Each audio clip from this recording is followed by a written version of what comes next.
getting into a routine where we are not sleeping for long enough or we're not getting good quality sleep is associated with increased levels of inflammation within our system. Now that clearly is not good news for our osteoarthritis. So in today's video, I'm going to give you 6 tips to try and get you sleeping better in order to decrease that inflammation and improve your symptoms.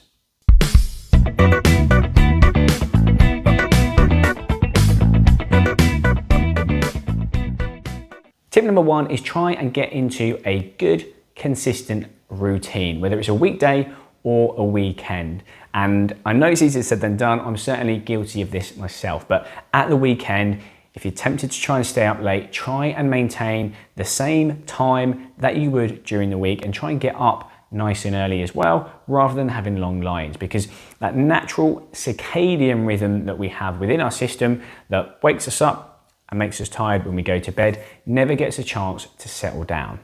Studies have been done on individuals that do shift work and night work who can't get into a consistent routine, and research has suggested that these individuals tend to have higher inflammatory markers in their system than those that don't. Tip number 2 is have a think about nutrition and diet in relation to your sleep times. You don't really want to be too full when you go to bed, and you don't want to be hungry either. Now, in Western cultures where we're busy working and we're doing lots of things and rushing around, it's very common to eat a large meal and then go to bed an hour or 2 afterwards. That's not generally a great idea. It can make you feel quite uncomfortable. It could give you some indigestion or reflux, and this could wake you up during the night. Similarly, if you don't eat very much before you go to bed and you are quite hungry, this could also wake you up whilst you're trying to sleep. Secondly, have a think about foods that are stimulants. So nicotine isn't a food, but it's certainly a stimulant. So have a think about reducing your nicotine intake a few hours before bed. And then also have a think about caffeine, tea and coffee, as well as alcohol. Now, alcohol certainly can make us feel sleepy before we go to bed, and it may make us get to sleep initially quite a bit quicker than normal maybe. However, it is a stimulant, and what tends to happen is you drift off to sleep quite quickly, maybe even quite deeply, but then a few hours later you wake up and then you struggle to get back to sleep again. And this poor quality sleep could well increase that inflammation within the body. Tip number 3, try and avoid blue light or bright light just before bed. So this constitutes things like TV, phone and computers and laptops. Now, you may have heard this one before, but the reason is because when we get to that point of the night when we are supposed to be going to bed, our brain produces a hormone called melatonin. And it's this melatonin that helps us feel tired and drowsy. But what happens when you've got this blue light in front of you is that blocks your brain's ability to produce that melatonin and you feel more awake. So the recommendation is try and avoid blue light an hour before bed. Maybe listen to some calming music in a quieter, darker room, or read a book. But in the same way, if you want to get up in the morning feeling a bit fresher, more awake, get the curtains open and get the light on. Tip number 4 is try to create a nice, restful, calming environment in your bedroom. There's 2 things that your bedroom should be used for.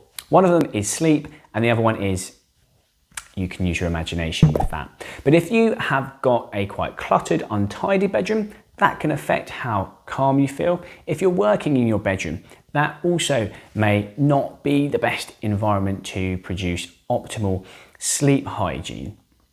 The other thing you want to make sure is that it's a nice temperature. We tend to not sleep that well if it's really warm and or very cold. So make sure you're comfortable with the temperature that you'd like to be sleeping in. Tip number 5 is exercise. This is my favorite one. There is an absolute abundance of research to suggest people that exercise sleep better.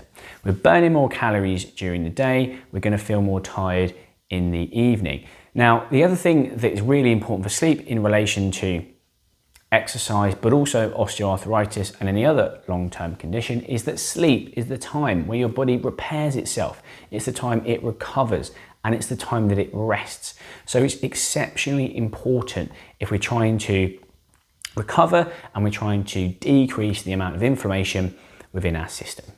Tip number 6 is kind of a bonus tip specifically in relation to osteoarthritis. Now, if you are struggling to sleep because you are in pain or discomfort, priority number one before we discuss any of the other things that we've spoken about today is getting your pain under control.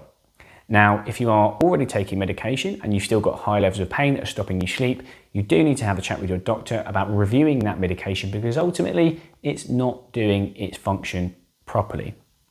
Secondly, if you're not taking medication and you are somebody that is reluctant to or you want to do things naturally, that is absolutely fine, and I am in favour of that in the majority of cases.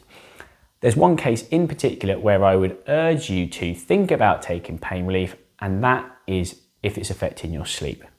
Just mention the fact that the sleep is when we recover, we repair and we rest. And if you're not able to do that effectively, the likelihood is your symptoms could last longer and your prognosis might be slightly longer too.